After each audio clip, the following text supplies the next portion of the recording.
Hi friends, welcome to CNR English academy. இன்னைக்கு வீடியோவில் thumbnail பார்த்துருப்பீங்க.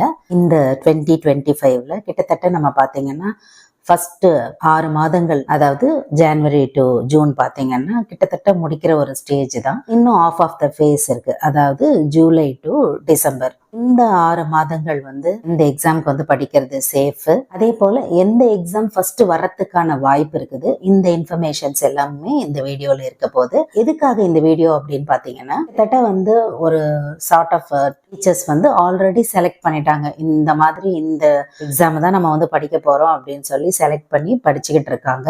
அவங்க விட்டு விட்டு படிக்கிறதா இருக்கட்டும், ஒரு கன்சிஸ்டன்சியோட படிக்கிறதா இருக்கட்டும், அப்படி ஒரு சார்ட் ஆஃப் டீச்சர்ஸ் இருக்காங்க. அதே மாதிரி சிச்சுவேஷன் காரணமா பாத்தீங்கன்னா ஒரு சில பேரால என்ன நினைக்கிறோமோ அதை படிக்க முடியாத சூழ்நிலையில இருக்கிறவங்களும் இருக்கிறாங்க. ஆனா இதுல இருக்கக்கூடிய டீச்சர்ஸ், அதாவது ஒரு ஆசிலேஷனோட இன்னமுமே ஒரு தயார்படுத்தப்பட முடியாத இருக்கக்கூடிய சூழ்நிலையில எக்ஸாம் வருமா, எந்த எக்ஸாமுக்கு படிக்கலாம், இன்னமுமே கூட ஒரு கரெக்டான ஒரு பாத்தை சூஸ் பண்ண முடியாம இருக்காங்க. லாஸ்ட் வீக் கூட பாத்தீங்கன்னா டீச்சர் ஒருத்தவங்க கேட்டிருந்தாங்க, இந்த மாதிரி பிஜிடிஆர்பி எக்ஸாம் டிஆர்பியில சொல்லியிருக்காங்க இல்லைங்களா, அதே மாதிரி அந்த டைமுக்கு நடத்திடுவாங்களா அப்படின்னு சொல்லி. நம்மளுமே கன்ஃபார்மா நடக்கும் அப்படின்ற ரிப்ளைமே கொடுத்துருப்போம். இந்த மாதிரி எக்ஸாம்பிள்ஸ் அதே மாதிரி வாட்ஸ்அப்ல கேட்குறவங்க, அடுத்து டெட் எக்ஸாம் வருமா, அடுத்து எஸ்ஜிடி எக்ஸாம் நடக்குமா, பிடிபிஆர்பி நடக்குமா, பிஜிடிஆர்பி நடக்குமா, எது ஃபர்ஸ்ட் நடக்கும், இதோட தொகுப்புகள், இந்த மாதிரி கேள்விகள், அதுக்கு வரக்கூடிய ரிசல்ட். அண்ட் நம்மளா ஒரு விஷயத்த இப்படிதான் இந்த எக்ஸாம் தான் நடக்கும் அப்படின்னு சொல்லிட்டு போக முடியாது. அண்ட் அதுக்கான பாசிபிலிட்டிஸ் இருக்கு இல்லையா, அந்த இன்ஃபர்மேஷன்ஸை ஷேர் பண்ணிக்கிறோம். ஒருவேளை ஆல்ரெடி நீங்க முடிச்சவங்களா இருந்தீங்கன்னா, எஸ்ஜிடிலயோ பிடிபிஆர்டிலயோ இருந்தீங்கன்னா, கூடிய சீக்கிரமே ஜூலை ஃபர்ஸ்ட் வீக்குள்ளவே பாத்தீங்கன்னா ஒரு டிபார்ட்மெண்ட்ல இருந்துமே நமக்கு நல்ல விஷயங்கள், கவுன்சிலிங் அண்ட் அப்பாயின்மெண்ட் ரிலேட்டடான இன்ஃபர்மேஷன்ஸ் ஜூலை ஃபர்ஸ்ட் வீக்ல இருந்தே நமக்கு ஸ்டார்ட் ஆயிடும். அதை பத்தி யாருமே ஒரி பண்ணிக்க வேண்டிய எந்த அவசியமுமே கிடையாது. ஃபார் எக்ஸாம்பிள் இப்போ ஏடிடபிள்யூ கூட நம்ம பார்த்தோம் இல்லைங்களா. ஓகே, ஃபர்ஸ்ட் டெட் எக்ஸாமை பத்தி கேட்குறீங்க. இந்த இயர் டெட் எக்ஸாம் நடக்குமா அப்படின்னு சொல்லி ஆனுவல் பிளானர்ல கொடுக்கல அப்படின்றதுனால எல்லாருக்குமே அந்த டவுட் இருக்குது, டெட் எக்ஸாம் நடத்துவாங்களா இல்லையான்னு சொல்லி. கண்டிப்பா கவர்மெண்ட் அதுக்கான ஸ்டெப்ஸ் எடுத்து எக்ஸாம் நடத்துவாங்க அப்படின்னு நம்ம நம்புவோம். ஃபர்ஸ்ட் ஒன், சரிங்களா. நீங்க ஒரு பிஜி கிராஜுவேட் வித் பிஎடா இருந்தீங்க அப்படின்னு சொன்னா ரொம்ப ரொம்ப சேஃப். இப்போ ஃபைனல் செமஸ்டர்ல இருக்கக்கூடிய பிஎட் முடிக்கக்கூடிய டீச்சர்ஸுமே பார்த்தீங்கன்னா சேஃபர் சைடு தான். அவங்களுமே எக்ஸாம்ஸ்க்கு அப்ளை பண்ணலாம். பிஜிடிஆர்பிக்கு ரொம்ப ரொம்ப சேஃபான ஒரு எக்ஸாம் எது, அதே மாதிரி அடுத்து கால் பண்ணக்கூடிய எக்ஸாம் எது அப்படின்னு பாத்தீங்கன்னா பிஜிடிஆர்பி தான். ஏன்னா அந்த டென்டேட்டிவ் மந்த் ஆஃப் நோட்டிபிகேஷன் ஆகஸ்ட்ல இருந்தே கொடுக்க போறதா ஆனுவல் பிளானர்ல சொல்லியிருக்காங்க. அண்ட் அதே மாதிரி அது உறுதிப்படுத்தவும் செஞ்சிருக்காங்க. நிறைய டெய்லிஸ்ல எல்லாம் இன்ஃபோஸ் நம்ம அதையுமே வீடியோஸ் கொடுத்திருந்தோம். அண்ட் கட்டாயம் நம்பர் ஆஃப் வேகன்சி கணிசமா அதிகரிக்கும். அதுல உங்களுக்கு எந்த டவுட்டுமே வேண்டாம். இப்போ ஒரு 1900 சில்லற கொடுத்துருக்காங்க இல்லைங்களா, அதை விட அதிகமாவே ரைஸ் ஆகும். அண்டு பிடிபிஆர்டி, ஒருவேளை நீங்க டெட் ஆல்ரெடி கிளியர் பண்ணி இருந்து இப்போ பிஜிக்கு நீங்க ப்ரிப்பேர் பண்ணிக்கிட்டு இருந்தாலுமே ஆஃப் ஆஃப் த சிலபஸ் உங்களுக்கு பிடிலையுமே கவர் ஆகும். நீங்க எந்த சப்ஜெக்டா இருந்தாலுமே சரி இல்லைங்களா. பிஜிக்கு தனி சிலபஸ், அதே மாதிரி யூஜி அப்பாயின்மெண்ட் எக்ஸாமுக்கு தனி சிலபஸா இருந்தாலும் நிறைய அதுல இருக்கக்கூடிய டாபிக்ஸ் ஒரு சப்ஜெக்டுக்கும் கார்லேட் ஆகுது. அதனால நீங்க பிஜிக்கு படிக்கும்போது கட்டாயம் அது உங்களுக்கு யூஜிக்குமே யூஸ் ஆக போகுது. அது ஒரு இன்ஃபோ. அண்டு பிஜிடிஆர்பிக்கு படிக்கும்போது நம்ம தமிழ் எலிஜிபிலிட்டிக்கும் படிப்போம் இல்லைங்களா. கம்பல்சரி தமிழ் எலிஜிபிலிட்டி எக்ஸாமுக்கு படிக்கிறோம்.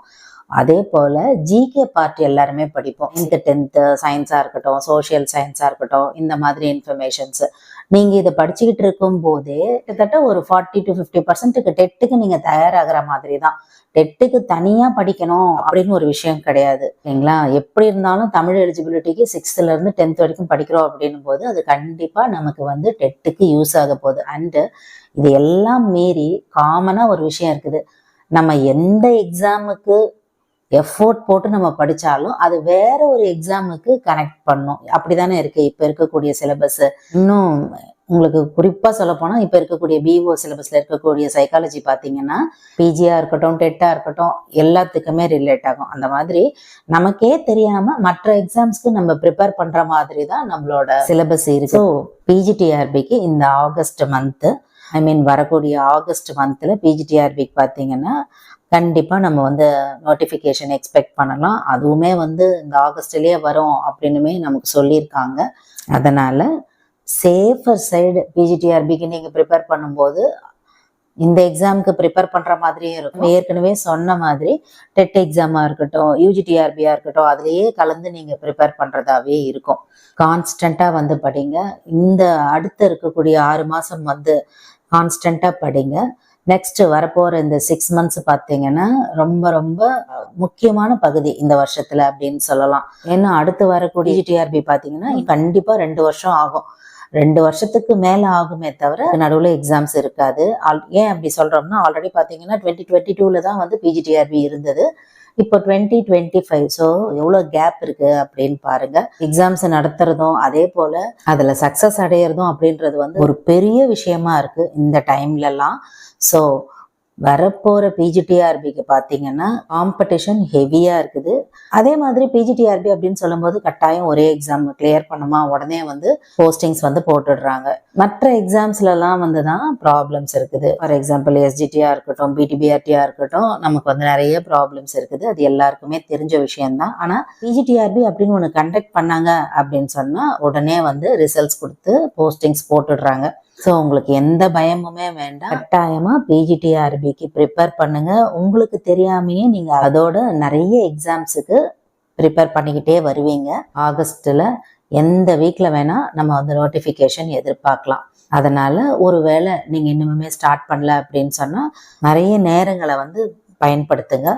ஆல்ரெடி படிச்சுட்டு இருக்கிறவங்களா இருந்தீங்கன்னு சொன்னால் எந்த ப்ராப்ளமும் கிடையாது. இன்னமும் உங்களோட நேரங்களை வந்து அதிகப்படுத்துங்க. ஸோ எந்த தயக்கமும் இல்லாமல் பிஜிடிஆர்பி எக்ஸாம்ஸ்க்கு வந்து உங்களோட ப்ரிப்பரேஷன்ஸை ஸ்டார்ட் பண்ணுங்க. Best wishes for all your preparations. இதில் உங்களுக்கு ஏதாவது டவுட்ஸ் இருந்தது வழக்கம் போல் உங்களோட கமெண்ட் செக்ஷனில் சொல்லுங்கள். Up to this I conclude. இதே மாதிரி ஒரு நல்ல வீடியோவில் உங்களை நான் மீட் பண்ணுறேன். Thank you friends. தேங்க்ஸ் ஃபார் வாட்சிங்.